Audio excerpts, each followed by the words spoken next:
Welcome to the Uffo Struggle for Justice, a seminar where we bring together a number of wonderful people to discuss the historical comic that the Peace Research Institute Oslo and PositiveNegatives in London produced together. My name is Cindy Horst. I'm a research professor at PRIO and I lead the Transform project, which has conducted the research behind these comics, as well as 2 other animations on equally inspiring stories of ordinary people fighting for social justice issues under trying conditions. When I normally host a seminar at PRIO, I often start out by saying it's wonderful to see so many of you. I really regret not being able to see any of you, the audience, here today. But I know that very many are watching, and as always, we have a wonderfully diverse audience that includes journalists, ambassadors, researchers, social activists, students, and many more. You're all most welcome. The seminar is dedicated to the memory of Dr. Aden Abuko, who was a prominent Uffo member and a former director of the Hargeisa Group Hospital, who was buried in Hargeisa only yesterday. I'm happy to know that all of you will get to know the impressive and inspiring Uffo story, which is also his story. The setup today is that I will moderate the conversation,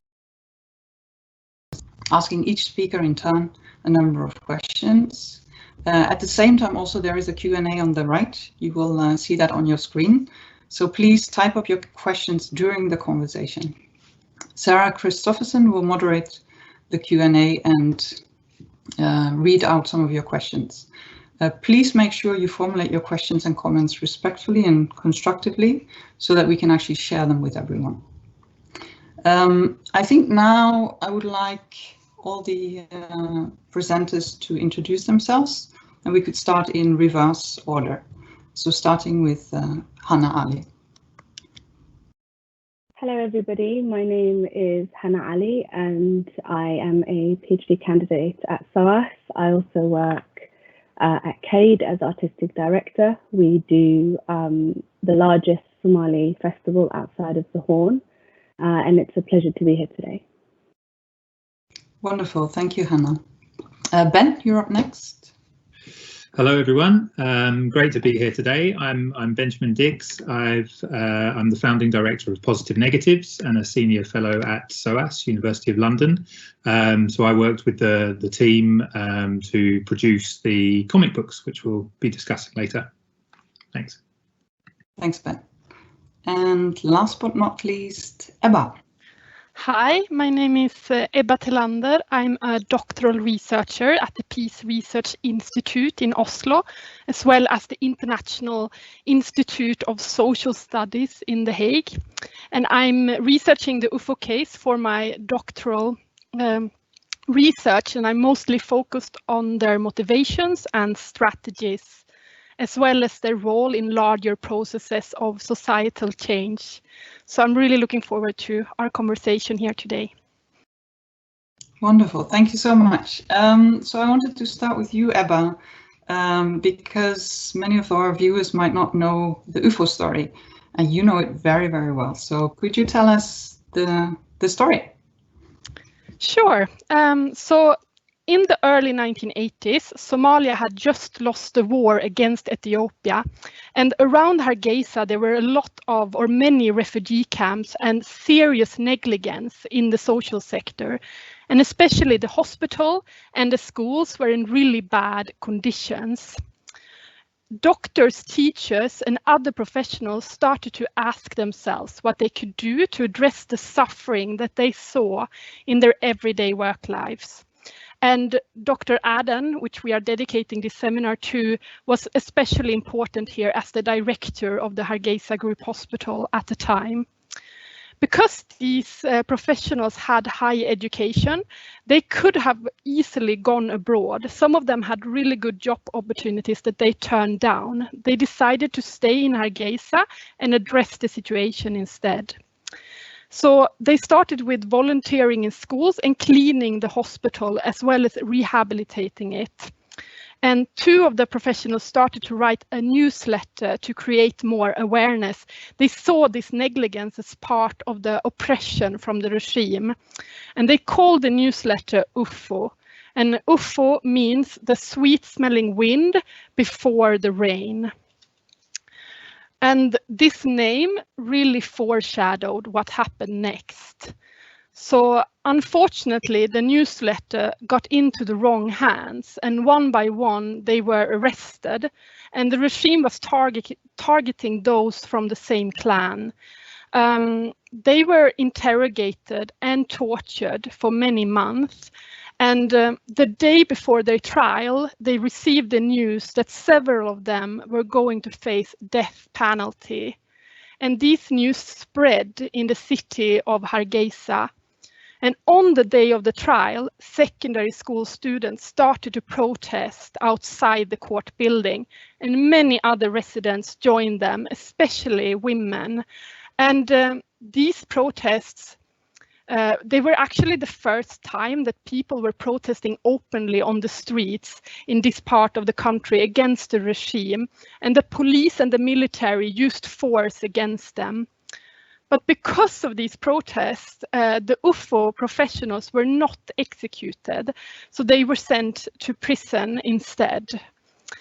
And what happens next is also incredibly powerful and painful, so I recommend everyone to read all 5 chapters of the comic that we are releasing every day this week.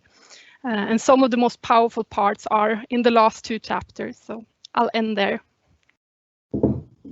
Thanks. That was a very good cliffhanger, Ebba. Could I ask you, because of course your research was behind creating the story, and this was for your PhD, so it would be very good to hear a little bit more about how you went about collecting information for this story.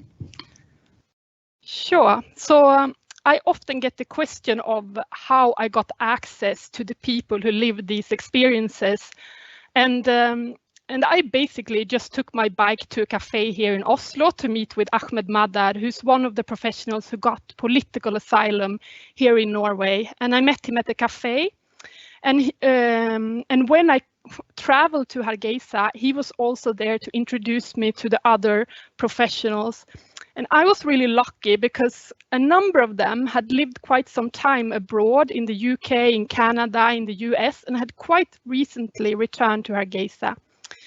So I traveled down to Hargeisa and I stayed there for 6 months with a Somali family in order to really try to collect as much contextual knowledge as I can and as much in-depth knowledge as I could. So I've done in-depth interviews and life histories with the Uffo professionals. I met them many times and interviewed them many times. I've also interviewed students and other residents who protested, both women and men. I also talked to nurses who worked at the hospital, female teachers, and the wives of some of the Uffo professionals. So in total, I have about 100 interviews and recorded conversations. I also collaborated with a TV station called Star TV to create a 13-episode TV show, which also generated a lot of data and information for me. In addition, I have lots of archival data, such as the court document, pictures, human rights reports, and political poetry from the time, and a lot more. I've also gone with the Uffo professionals to the different sites in Hargeisa, such as the Hargeisa Group Hospital, where I took pictures that we also used for the comic.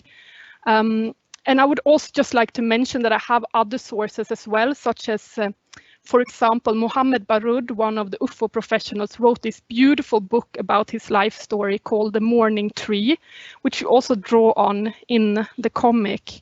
And I got brilliant research assistance in the process of all of this, and I mentioned them all by name in a Prio blog post that was published on the Prio blog today. Wonderful, thank you so much, Ebba. I think it's a good time to move on to the creation of the comics. It's very exciting to see how all this rich material that you're talking about, Ebba, was then transformed into a story and ultimately into a comic. So Ben, I would like to invite you to talk us through how this comic was actually created. Sure, thank you. Well, I must say, after running Positive Negatives for the last 10 years, I think this has been one of the most joyful projects that I've personally worked on. It's been from start to finish, working with this team at PRIO, and then working with the gentleman of the Uffo group has just been a joy to put it together.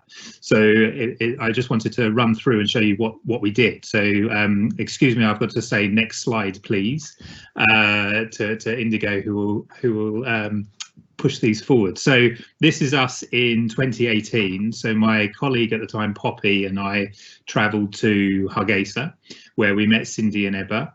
And we then were introduced to the Uffo group. And before we met them, Ebba and Cindy both kind of briefed us on the story, more in depth of what Ebba has just told you now. And we started making copious notes and tried to put a time frame together of when this whole story started and who these people were, and all the details kind of going through the period of the story that we were looking at.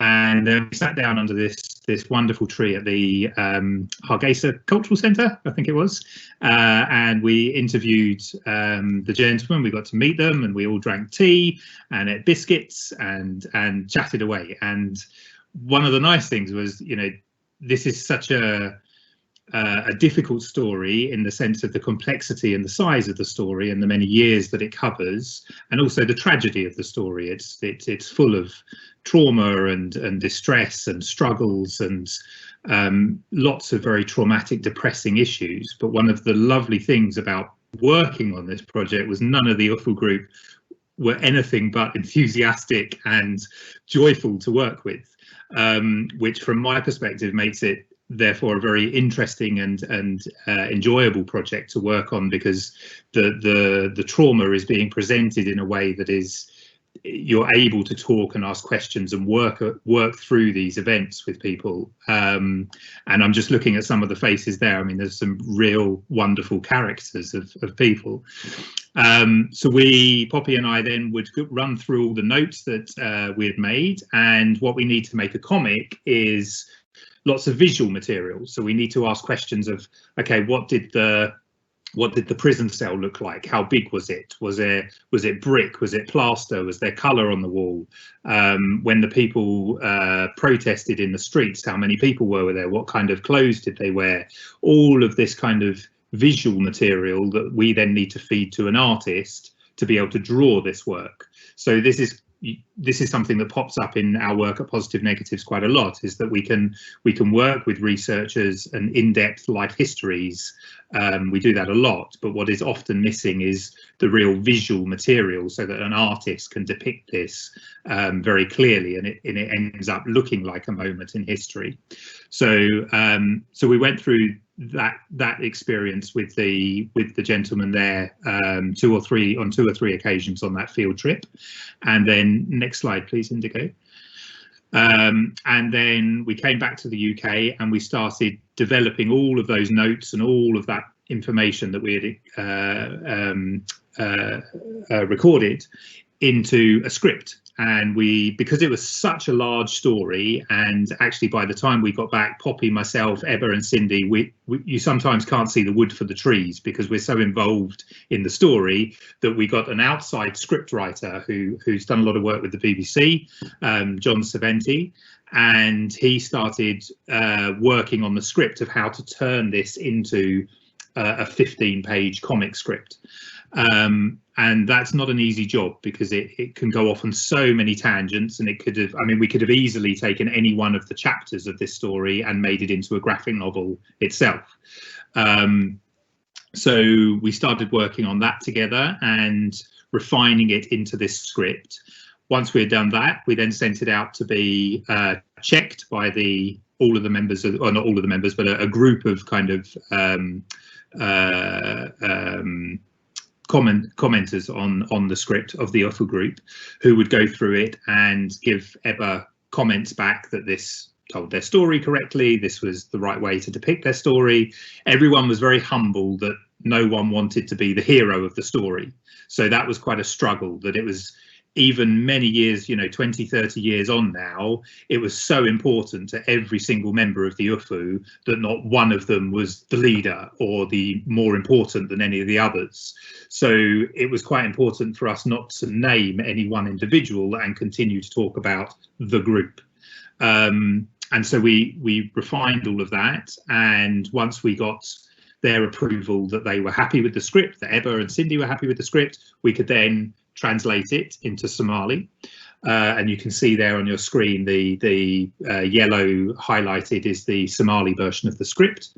Next slide, please. The Somali would then be sent back because there's many different dialects of Somali, so that would then be sent back that we had got the right language and dialect and tone, and then we got on board the artist Pat Masioni, who his first job was to start doing character designs. As with all of our comics, we will start like this. So we'll get each one of the individuals of the Uffo group, as you see here, and do a kind of as they were in the 70s and 80s and as they are now in 2018, 2019 at the time. And again, these character designs will be sent back to all of the members to make sure that they're happy with their portrait. That was very important. We've had some troubles with that in the past, but not with this project. And once those were all approved, next slide, please. Then we could start storyboarding. So the situation there is that Pat, the artist, will start looking at the script and will start visually depicting, with all of the extra information outside of the script that we've given, of these kind of scenes of people overlooking the city, of the shaking of hands between one of the members and the Uffo group. And you can see there on the left hand side there's the sketch of the shaking hands in the middle panel, and one of the comments was the Uffo group was taller than the president. So you see in the final picture on the right hand side, that's the kind of feedback we gave, where suddenly he becomes taller than the president. So it's that kind of comments that we go through again and again to make sure that this is as factually, historically correct as we can possibly get. So again, that's all sent back, and once the sketches are approved, then we ink it, which is what you see on the right, which is the black ink going on. And this becomes the very difficult bit, because especially with academics, this is where I have to say no more changes after this bit, and everyone gets very scared. So then next slide, please. And then we start to put the ink, the colouring in. And this is where Pat, I think, really comes into his own, that the colour palette that he uses has a sense of the kind of historical feel to it, but also, the yellow air with the sand that blows around in Somaliland and these places. I think he did a really wonderful job with the colour of this. And then next slide, please.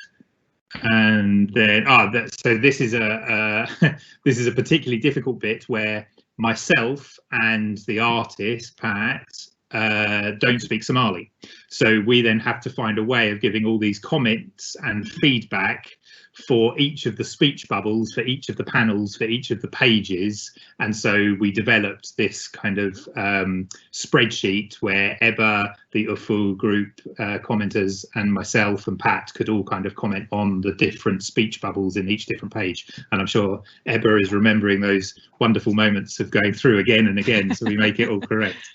Next slide, please.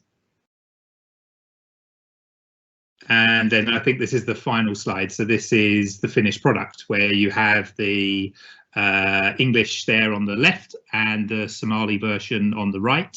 And so this is one of the 15 pages of the comic, which, as Ebba said, we're releasing every day this week. Today was the first day up until Friday. And you can read it in languages, and I really encourage you to read it, share it. It's a wonderful project, and it's such an important story. So thank you all for bringing me on board with this. Thanks much, Ben. I actually have one question for you, because you were saying this was a special project, and you've done tons of really inspiring projects on social justice issues, migration, etc. So I'm just very curious to hear from you. What was it that stood out? I know you've already talked about a lot of the things that you enjoyed doing, but was there anything particular that stood out from this story? I mean, there are a number of things in the story which stood out, which I don't want to give too much away of the actual story, but there's if I tap the wall, that's enough. You've got to read. On Thursday, you will understand what that tapping means, and it's very, very important, which made it such a fascinating story. And I think we could have produced a 100-page comic just on this tapping, and that was inspiring. I mean, it's a story that I've just never heard before, never come across that before. So there were issues like that within the story itself. And then I just think, when I'm looking again at this group of people, they were just all these projects we work with, the things that make them the most enjoyable are the people that we work with. That, the world is full of difficult struggle stories, and this group of people, and yourselves included at PRIO, have just been a joy to work with, and it becomes a privilege to be able to tell these people's stories. It really is. So I mean, that's the thing that we just enjoyed working on it, really. Yeah. Wonderful, thank you so much. In the meantime, I also want to remind everyone the questions are coming in, questions and comments, but do remember to type in your questions and comments so that we have a good selection at the discussion. So then I'll move to Hanna, and I decided to ask Hanna to read the comic and give her feedback, because she's actually currently a script writer on another comic, an animation that we're doing with Positive Negatives on refugee education, and she made an amazing script there. So I thought it would be very interesting to hear her reflections. So Hanna, my question to you then is, what were your impressions reading the comics? Is there anything that stood out, anything that you found remarkable when you went through? What was your experience? Thank you. Yeah, I mean, from a aesthetic point of view, this is a wonderful story. Gorgeous to look at, the comic itself. It's a story that encapsulates, everything that I think a comic was designed to be. It has an issue to be solved. It has triumph. It has love, and most importantly, it has heroes who sort of come in and save the day in this sort of fantastic way that people in charge are meant to do but cannot. So you have this man of the people scenario, or men of the people who actually save the people at a great cost. And the cost, of course, being imprisonment and not giving too much away, but things that can really sort of break the human spirit.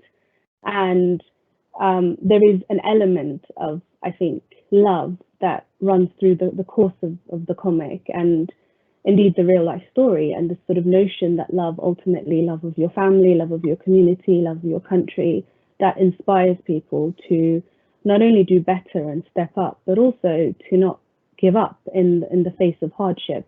And what makes this all the more wonderful and amazing is that, we're discussing not a piece of fiction, but instead a very, very real encounter and story of these incredible Somali men who played a huge part in embodying the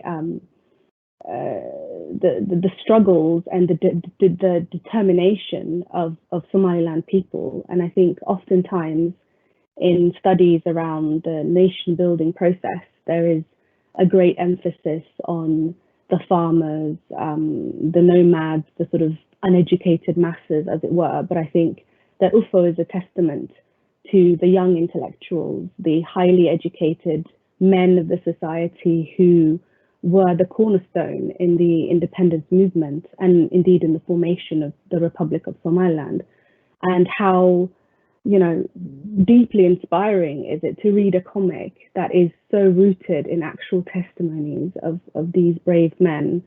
And as Dr. Benjamin sort of touched on, you know, there is a lot of complex trauma behind the story, but I think the comic setting allows for a conversation to begin through its artistically inviting format. So I think, you know, it's wonderful. I really enjoyed it.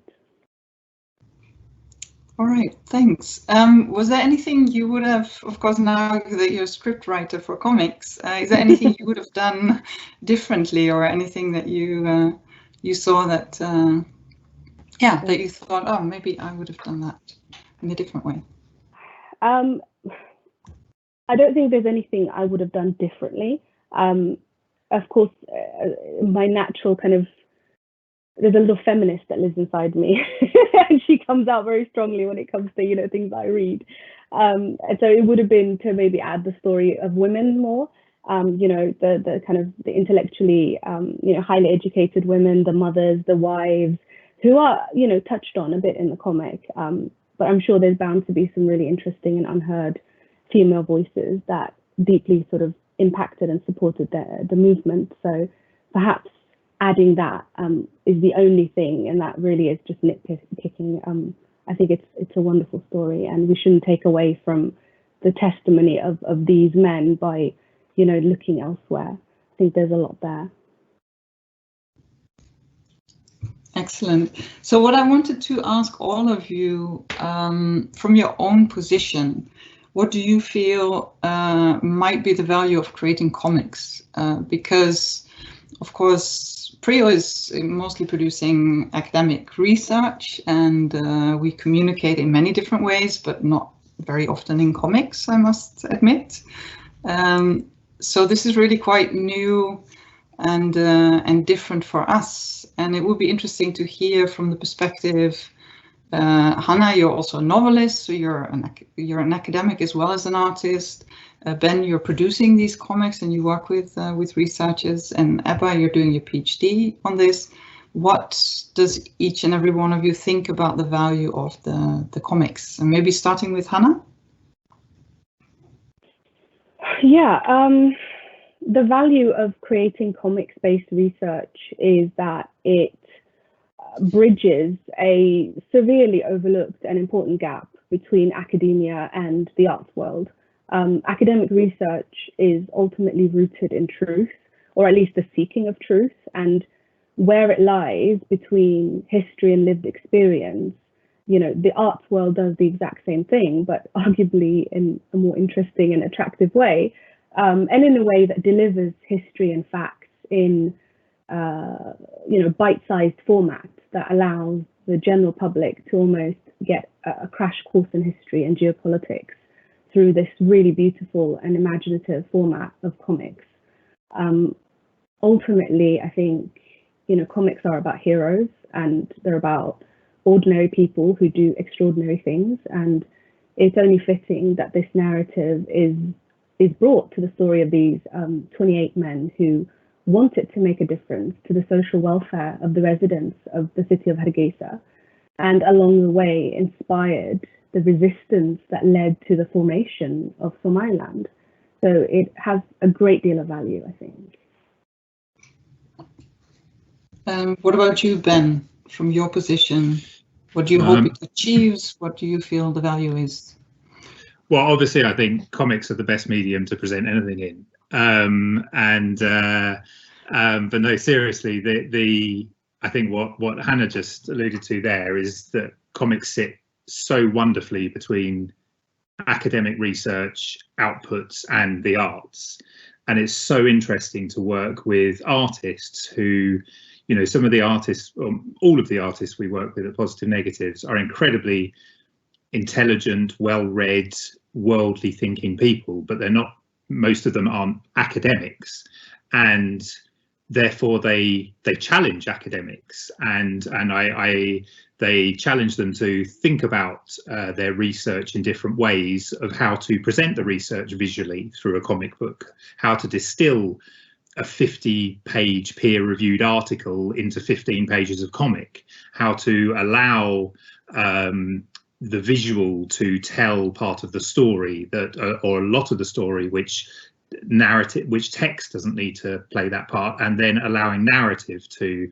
kind of take over as well. And I think comics, you know, they sit between the visual and the narrative in a medium that I hasn't really been equalled, and then they put this research out into whole new audiences. So what we're seeing on not just this Somaliland one, but the other two projects on the Transform project in Syria and Myanmar, is the comics and animations we're producing from the research are just reaching different audiences, which then hopefully people will read this comic, and then there's all of Ebba's research to kind of go to as well, which they might not have known existed or had access to.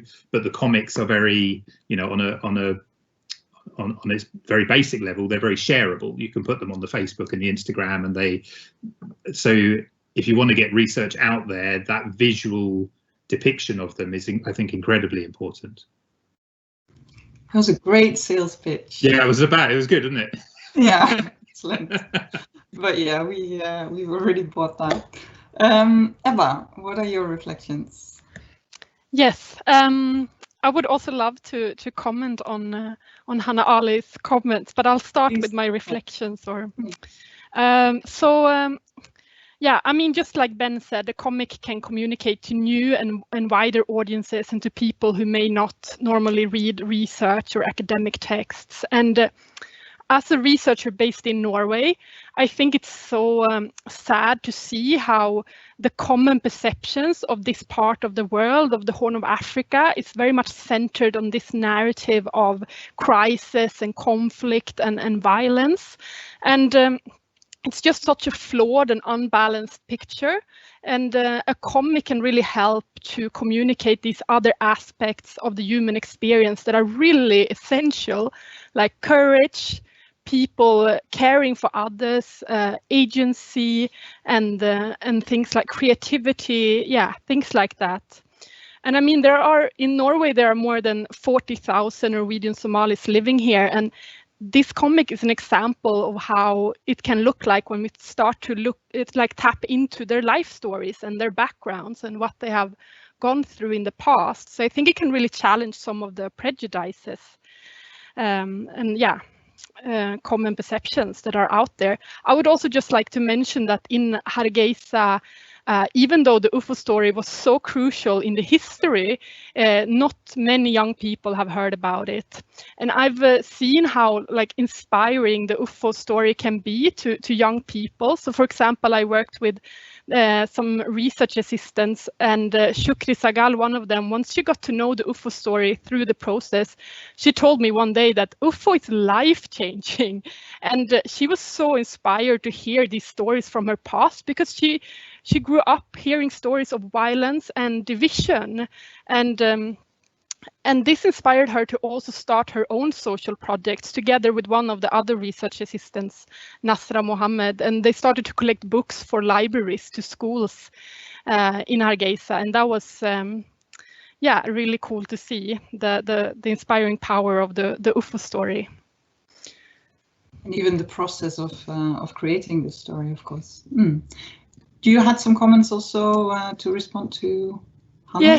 Yes, just briefly. Thank you, Hanna, for your comments. It's so nice to hear your reflections and how you kind of see love as so important. I find it so fascinating, because I also find that in my research and in my interviews with the Uffo group. And just, to take an example, I interview one of them where he just starts crying when he thinks about how much he loves his mother, who taught him how to love the people. And there's just so much love that's at the center of this. I find really interesting and fascinating and moving.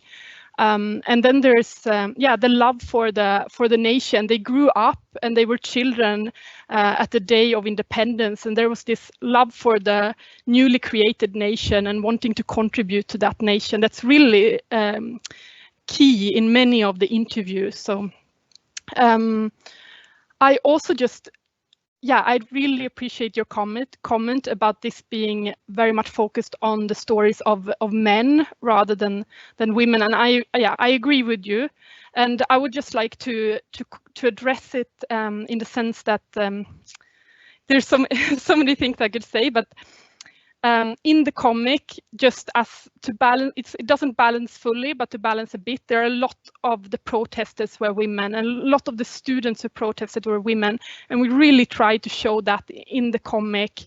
And also, women played many different parts. They did many like everyday acts of resistance.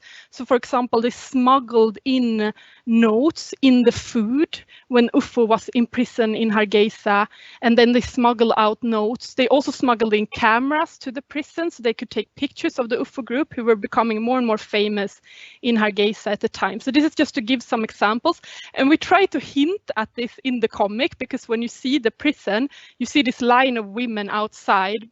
So we at least try to hint that there is something more there where also women played a big role. But I would also like to highlight the picture or the image of masculinity that we are portraying in the comic. So these are humanitarians, not like a rebel group, but men who are cleaning a hospital, volunteering in schools, and being really inspired by the hero, Anna Karenina. And I won't say more about that, but being really inspired by the life of a woman later in the comic. Yeah, so it's just to kind of nuance that a bit. Yeah. Thanks, Ebba. I think we should move on to questions. I don't have the overview, but Sarah Christoffersen, you know what people have been asking. Yes, we have been getting both comments and questions. So I will start with a few of the comments because I think they're nice just to hear for everyone who's taking part in this webinar. But firstly, Dr. Jamal Musa is saying that he's very happy to see many faces he knows talking about a story that had direct impact on his whole entire youth and shaped his professional and adult life. And he's also paying the respects to Dr. Adan, who sadly passed away earlier this week. And then we have a couple of questions. So one, it's very simple. There's people wondering if there will be print copies available. And then there is also a question, as there is a strong oral culture in Somaliland as opposed to a written one, how can we ensure the accounts of important historical events such as Uffo are not lost? And then there is another question, which is if you have gotten any response from people in Hargeisa on the comics coming out. Do you want one more, or shall we stop there? Maybe one more. Okay, so and then the final one we can do for this round is how good is internet access in Somaliland? Will it be easy for people to read the comics there, as perhaps most people access the internet on their mobile phones? Thanks, Sarah. Who would like to start addressing some of these questions? So will there be print copies, internet access, and then the questions on the responses from Hargeisa and the oral culture? And of course, some of those questions as a project leader, I might be able to say something about as well, but maybe Eva, do you want to start with the one on the responses you got from in Hargeisa?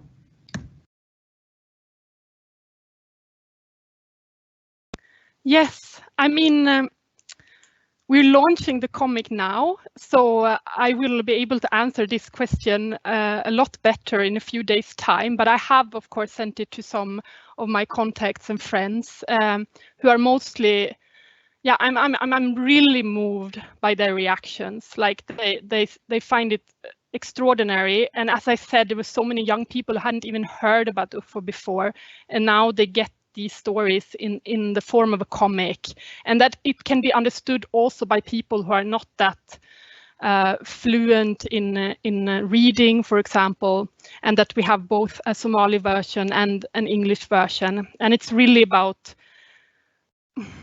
telling the history of a country and making sure it's not lost and that it's so valuable. So I've seen people or friends of mine replying or responding in a very emotionally strong way, and that's been so wonderful to see. Yeah, and I just, regarding the oral culture, this is actually from the beginning, we wanted to make videos with someone telling the story because we really wanted to address this fact that it's an oral culture. Because of Corona, we had to change the plans a bit, but we hope that we can also publish the comics as videos with a narrator. So stay tuned. Sometime next year, we hope that will be possible, yeah, and that would really suit the culture better. So. Thanks. Ben, I'm also very interested to hear something about your experiences with different ways of presenting comics, whether it's print or internet or like animated. So yeah. So with like Ebba just said, we plan to make this an animation, as we have with the other two projects on the Transform project. Unfortunately, as we got into that bit of the production, COVID hit at the beginning of this year, and that just made it it made it impossible to hire a recording studio and get Somali voiceover actors together in recording studios and get music produced for it and all of those things, which, you know, COVID has just stopped this year, which was very difficult. So we decided at that point to shift it into a comic. But what we are looking at now is to work with one of the Uffo members who is in Somaliland to record the script as an audio file, and then probably early next year we will then start to put that audio file over the top of the comic, so it will become almost like a moving audio comic rather than starting all over again and doing an animation. But that's really important because of the oral history of this of the community, and I think that will work very well. So we really look forward to doing that. In terms of how they're presented and shared, I think we've often, the work that we've done in the past in our comics have been shared very widely on social media platforms and between people. Comics are tactile. You can print them out and read them very easily, 15 pages from the printer, and there it is printed. You know, they can be shared in classrooms, which are things that we've had a lot of our projects done across Africa, as they're presented in the various languages. Teachers can print them out, and then they become kind of discussion points within the classroom of students to talk about these issues and historical memory. And then with social media, these can be read and shared on telephones. So to the question of what is the internet like in Hargeisa, it's certainly better than it is in London. And so I've got no problems with it being shared around between the Somali communities in Somaliland. It's but we would like to get these printed. I mean, there was discussion, and I'd be happy to go back to that of, could we get it, you know, serialized in a local newspaper or a local magazine or something like that. So there's lots of ways you can use them. They can also be printed and used in an exhibition. And you know, there's comments here from our old friend Dr. Jama Musse, who runs the Hargeisa Cultural Centre, and it would be wonderful to, you know, have these printed next year's cultural event as an exhibition. So, you know, you can do lots with these comics, I think. Yeah. And also, just to add to that, originally the plan that we had also in the project was to present the comics either in printed form or any other way in Hargeisa, and then also in these other two cases that Ben referred to, and use them in focus group discussions and see what kind of reactions are there. Because of course, when you tell a story, you tell it in a particular way, and there are many different perspectives on that particular story and what exactly happened and why. And so what we were also hoping is to really create debate and discussion and get input from people there, which would then still really allow us to understand what we are trying to research better. Just like Ebba, I think it's clear from what you're talking about that this whole process also has helped your PhD in the sense that you're getting a richer insight in the stories that are being told and how are they being told, how are they received. Of course, due to the global lockdown, the focus group discussions weren't possible, but we're still very interested in seeing all the different reactions and what these different stories do. And of course, you also need to realize that in Myanmar, in Syria, and in here as well, you see that these stories are from countries that have experienced war or still experience war. So they are very contested. They're very politically positioned as well. So that's very important also to acknowledge, and then also to see how do we learn even more about what we're trying to understand here in terms of these everyday acts of individuals in really trying times. Before I give Sarah another chance for a round of questions, if there are any, I also wanted to hear from Hanna. I mean, you're a novelist as well, so just to hear your reflections on how script writing and writing a story for comics and animation compares to writing a novel, and what you're actually able to do or not to do within these different artistic forms. Yeah, I mean, I wrote a short story collection, which now, having seen, you know, this comic and working with you with PositiveNegatives on another script, I've sort of realized that, you know, so much of what I and perhaps other writers, you know, try to do in words is just so much better described and emphasized through drawings. I mean, I always feel like, you know, people who can draw have a superpower, and it's like the one thing, if I tap into that, I'll be unstoppable. You know, it's amazing what drawing and that visual aspect can do. It can, I think, the comic category, or, you know, the storytelling version, you know, that comics allow, very much harmoniously kind of go and flow with the Somali oral culture, where things are, you know, told to you, but also now you get to see them. And I think there's so much that can be understood from looking at pictures. You know, if you are, for example, struggling with the reading, you know, if, you know, you have, you know, you're, you know, a little bit older, or, you know, you're not very kind of used to this sort of style, or, you know, you're a very young child, I think it's something that can attract so many different types of people that writing a standard, you know, novel will not. And I think the attractiveness of it is far more powerful, because you've got somebody's attention. Everybody likes to look at drawings, and now it's like, okay, well, what are you going to do with this? You know, what is your message? What are you trying to convey? Because you've got people's attention.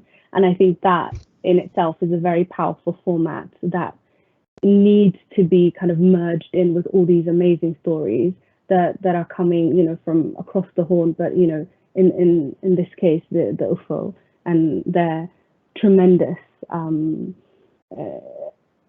efforts that inspired really so much in Somaliland.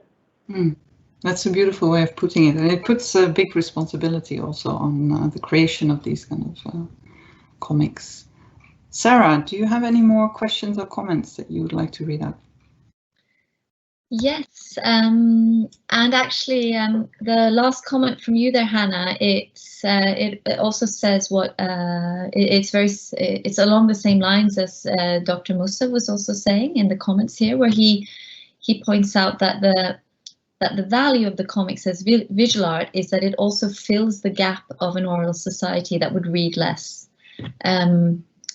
And so, but here you also then have the option of looking at scenes from the illustrations that the readers then can identify with. So I think it kind of, it's along what you were saying, Hannah. And then there's another comment which was which you touched on already, Ben, or a question, and that is, what are your hopes for the comic? Do you